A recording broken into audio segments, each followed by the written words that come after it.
Hi, scholars. Dr. Ratcliffe here. I just wanted to make a brief video talking about how you make eye contact in a speech that you deliver in an online class. A lot of people have misconceptions about online speech classes. The first misconception is that they don't have to have any audience, and as you found out by now, that's definitely not true.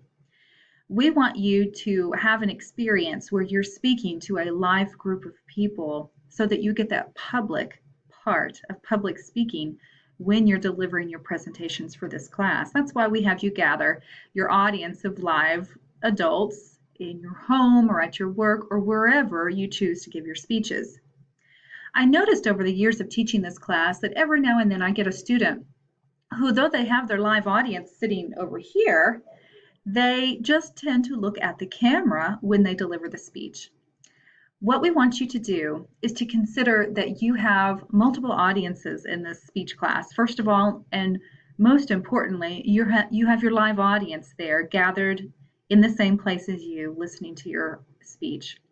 Then you have me. I'm one of your audience members. I listen and watch your speech at a later date and a different location. And then you also have your classmates who are also watching your speeches. And so you have multiple audiences to consider.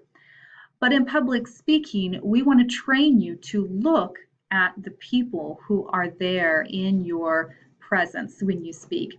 So your camera person needs to be in with the audience there, and you need to look at the camera, but you also need to look at the people there in your audience. So don't turn your back on your live audience. Make sure that you're including all of them in your eye contact, and I will be able to tell that from the video. And so make sure that you keep this in mind. Where do you look? Well, you look at that live audience, make eye contact with them, because that's the best training for when you get into a situation where you have to give another speech to a live audience, and you'll be ready to go looking those people in the eye. That's all I have for now. If you have any questions about eye contact or where to look, just let me know, but I hope this little video cleared it up. Thanks.